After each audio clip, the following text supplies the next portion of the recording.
Nächstes Heimspiel, der SC Freiburg ist zu Gast, nachdem wir jetzt ein paar Gegner gehabt haben, die ja eigentlich nicht auf unserer Wellenlänge liegen, sondern weit darüber, haben wir jetzt in den nächsten Wochen wieder Gegner, wo wir auf jeden Fall gewinnen können. Also Freiburg, Hamburg und Augsburg, um mal 3 zu nennen, das sind jetzt die nächsten 3 Gegner. Und da würde ich heute gerne anfangen, weil wir haben noch Tuchfühlung zu den internationalen Geschäften. Ich habe euch ja gesagt, das würde ich gerne erreichen. Ich werde dafür alles geben, wenn es am Ende nicht reicht, okay. Aber wir haben noch viele Spiele Zeit und wir spielen auch noch gegen direkte Konkurrenten. Das heißt, wir können das auch selber regeln. Heute mit einer neuen Formation.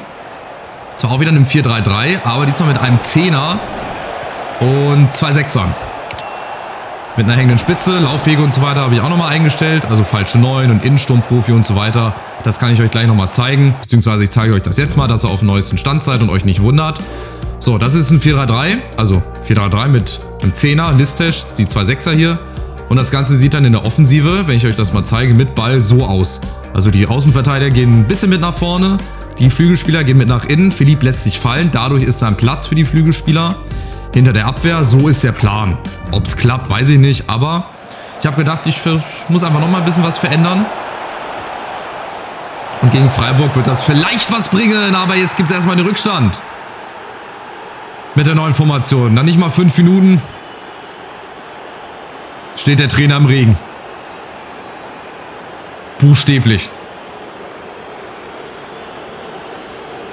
Geht schon mal wieder nicht gut los. Und es ist so bezeichnend für die Rückrunde. Also wir spielen wirklich keine gute Rückrunde. Jetzt gibt es aber keine Ausreden mehr von wegen, oh, starker Gegner und vom Kader her 2-3 Mal besser.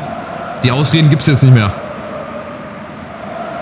Es war einfach nicht gut verteidigt. Nicht gut gemacht. Und dann ist es Alvarez, der erst sein 7. Spiel macht und schon zum 3. Mal trifft. Oder zum 3. Mal schon trifft. Ja, so sieht es also aus. Aber weitermachen. Wir haben eine gute Truppe und wir haben das auch schon in der Saison bewiesen. Also, dass wir gegen fast jeden mithalten können. Und gerade gegen Freiburg wäre es doch schön, wenn wir hier heute gewinnen würden. Und dann dadurch nochmal so eine kleine Serie einläuten. Castañeda natürlich. Und wir setzen nach. Schön gemacht. Wanner. Listesch hat jetzt auch Platz, wird aber wieder abgeblockt. Nein, wird er nicht. Und er ist doch Artobolo im Tor. Als wir im letzten Pack geguckt haben, war noch Müller im Tor. Bei der voraussichtlichen Aufstellung. Freiburg kommt über Kofi Chiré und Osterhage. Das geht nicht. Jetzt fehlt hier ein Sechser.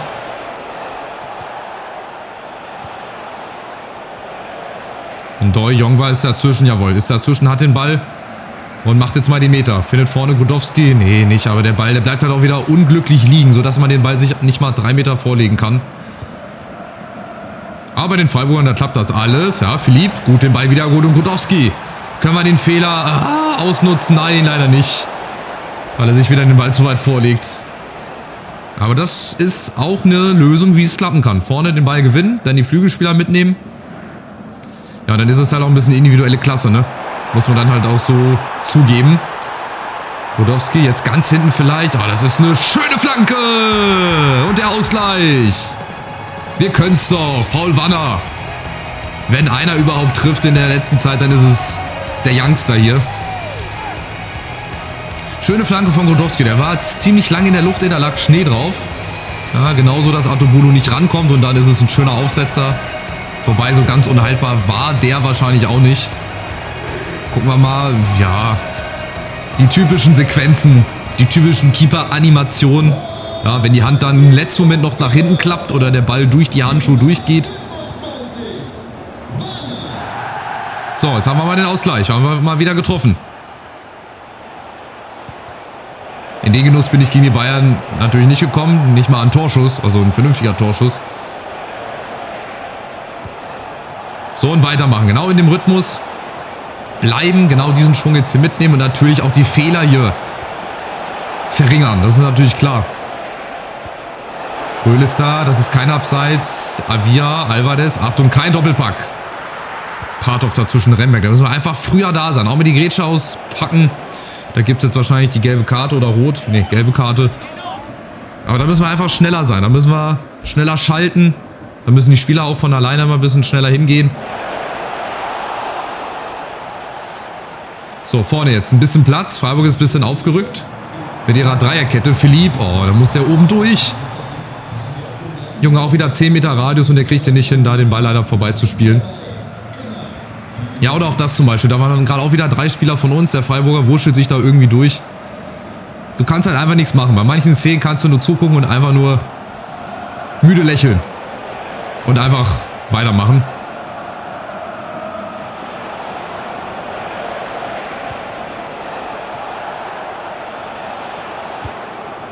Ja, Remberg muss jetzt leider ein bisschen aufpassen. Er wird noch den einen oder anderen Zweikampf führen müssen.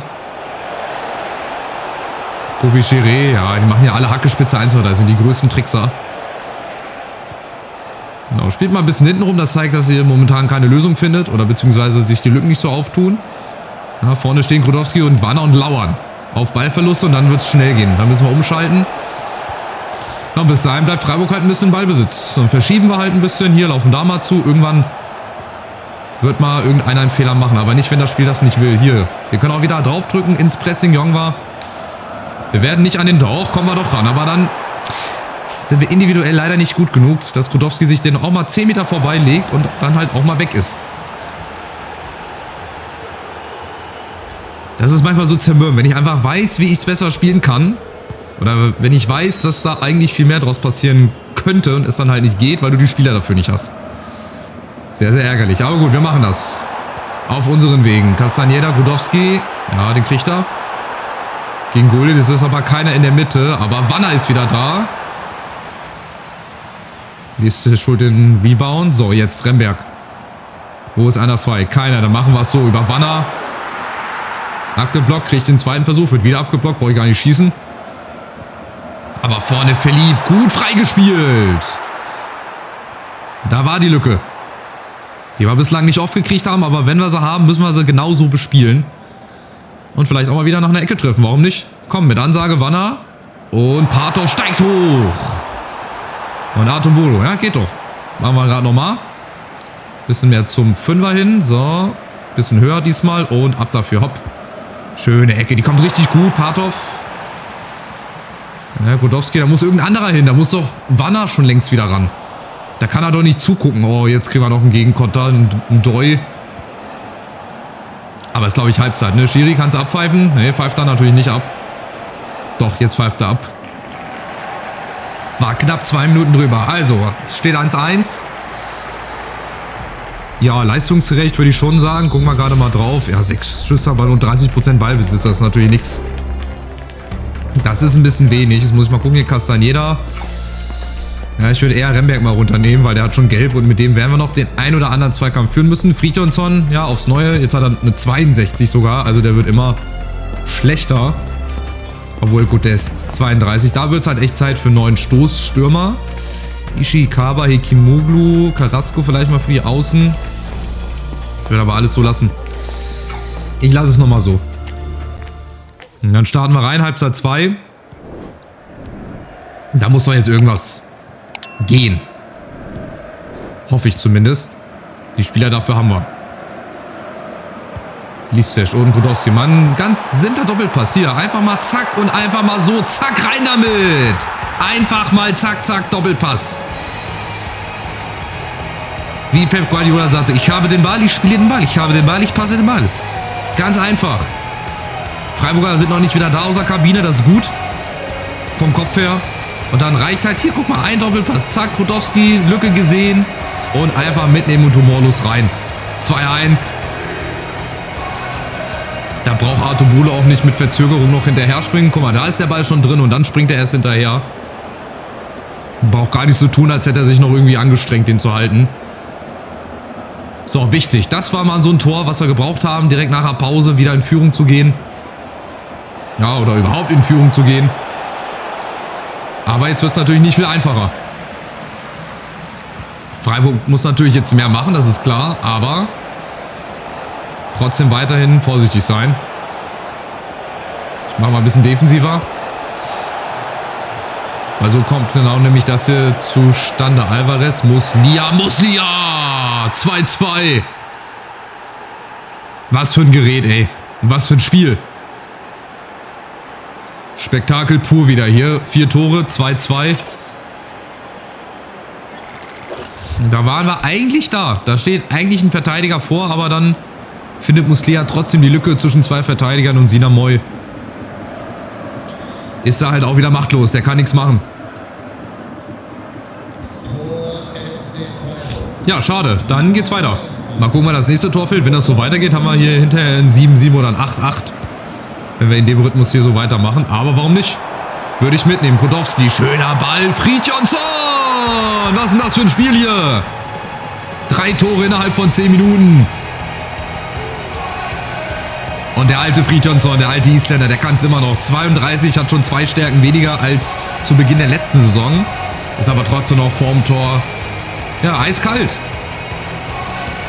Ins lange Eck vorbei an Artubolo, der war wahrscheinlich auch nicht unhaltbar, aber mir ist da sowas von egal. Hier, schöner Ball hinter die Abwehr. Und es geht so simpel, und es ist so simpel, ja. Einfach durchlaufen, die Trinkflasche noch mit weggeschossen.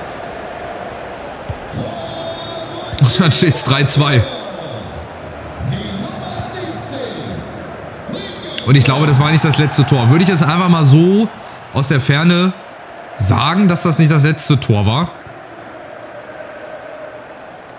Wie viel wir noch schießen, wie viel Freiburg noch schießen. Ich hoffe, Freiburg schießt jetzt gar keins mehr. Aber ich würde gerne noch 1, 2 schießen, auch für unser Torverhältnis. Weißt du, wir haben ja jetzt wieder 3 geschossen, aber wir haben halt auch wieder 2 Gegentore. Das ist jetzt nicht gerade gut, aber wir haben den Platz. Poso. Unfassbar. So viel Platz hatte der noch nie, glaube ich, in der Saison. Oh, und dann legt er sich den wieder zu weit vor. Und der Regen spielt dann leider auch wieder seine Rolle mit. So, jetzt fehlt er natürlich hinten. Oh, Vorsicht. Jetzt fehlt er hinten. Wo ist Poso? Hopp. Du fehlst hinten. Flanke kommt rein. Achtung, aber nicht aus Spitzenwinkel. Kofi Chiré war doch schon im Aus. Oder nicht? Avila. So, wir stehen, genau. Nicht rausrücken lassen. Zur Not mit dem Sechser hier zumachen. Oh, das ist auch wieder ein Ball. Den darfst du da nie hinspielen. Wir müssen hier mal irgendwann drauf gehen. Aber wenn ich im Strafraum wieder grätsche, dann gibt es Elfmeter. Sofort. Ein ganz, ganz merkwürdiges Spiel jetzt hier, was die Freiburger machen. Aber soll mir recht sein. Komm, sollen sie da noch fast 20 Minuten rumlaufen? Dann haben wir einen Sieg. Aber das 3-2 wird nicht reichen. Wir müssen hier noch ein 4. Tor nachlegen. So, jetzt haben wir erstmal ein bisschen Ruhe, bisschen Zeit. Bisschen mal das Tempo hier rausnehmen. Das war gerade schon wieder ein bisschen zu hektisch. So. Und dann bauen wir mal wieder auf. Über links haben wir jetzt ein bisschen Platz. Krodowski gegen Kusanov. Oh, der scheint auch schnell zu sein, aber Godowski auch. Der macht das. So, komm, Einwurf mal schnell ausgeführt. Warum macht das Partov? Weil er genau weiß, was daraus passiert. Fridtjonsson. Oh, um Gottes Willen, ey. Dem kannst du doch nicht so einen Ball da hinhauen. Rogoff unten, Castañeda wartet schon. Ja, dann machen wir auch mal dasselbe wie die Freiburger. Einfach mal ein bisschen den Ball halten. Lücke suchen, Lücke hoffentlich finden. So, jetzt. Krodowski. Nein, Fridtjonsson ist es. Fridtjonsson! Diesmal hält den Artubolo. Aber genauso, wir können es ja auch. Einfach ein bisschen geduldig spielen. Dann die Lücke sehen und die Spieler machen ja dann auch die Laufwege. So ist es ja nicht. Also, so schlecht dieses Spiel ist, da braucht man nicht drüber diskutieren. Das ist das schlechteste Gameplay seit Jahren. Aber die Laufwege funktionieren halt. Kann man nicht anders sagen. Das funktioniert wirklich. Also zumindest bei mir. Ich weiß nicht, wie es bei euch ist, aber bei mir funktioniert es. So, schöner Ball. Der ist auch wieder lang in der Luft. Collins. Komm. Setz nach. Hol ihn dir. Jetzt fehlt es hinten. Das war nicht so gut. Und Merlin Röhl holt sich den von ganz hin. Der ist eigentlich auch Stürmer. Aber dann laufen wir hier zu. Sparen wieder Zeit. Union führt bei den Bayern. Ja, wer es glaubt, ey. Echt. Union führt 1-0 bei den Bayern. Das kommt natürlich den Dortmundern entgegen. Die haben dann ihrerseits wahrscheinlich 8 Punkte Vorsprung. Aber es gibt die wildesten Ergebnisse. Hätte ich nie gedacht, dass Union da was macht. Gerade aufgrund des Spiels gegen uns. Hätte ich gedacht, da gibt es das nächste 3-4-0. Ja, aber was machen die Freiburger? Sprinten an, ja, wollen was aufziehen und dann spielen sie wieder nach hinten oder laufen wieder nach hinten. Das ist irgendwie ganz, ganz merkwürdig hier, was sie machen. Nochmals, mir soll das recht sein. Ich laufe gerne noch hinterher. Fehlpass. Seht ihr, irgendwann ist halt auch der Fehler da und die Lücke. Und dann haben wir vielleicht nochmal eine Chance umzuschalten. Nee. Aber viel Zeit bleibt halt auch nicht mehr für Freiburg, ne? 4 Minuten mit Nachspielzeit.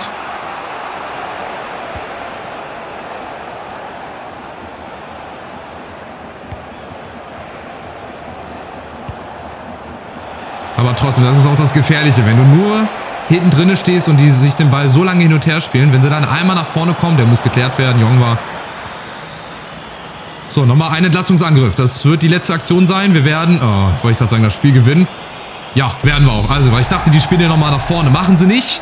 Und somit haben wir endlich mal wieder einen Sieg. 3 Tore geschossen, zwar wieder 2 kassiert, aber egal, Sieg ist Sieg. 3 Punkte.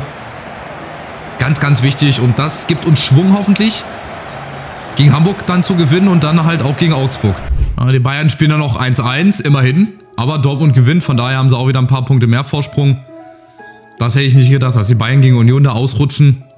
Aber solche Spiele gibt es immer wieder. Schade, dass es nicht gegen uns war. Oh, Rollenupdate für Kovacevic. Wo haben wir den denn? Absichernder Mittelfeldprofi. Absicherung, Rolle übernehmen, dafür...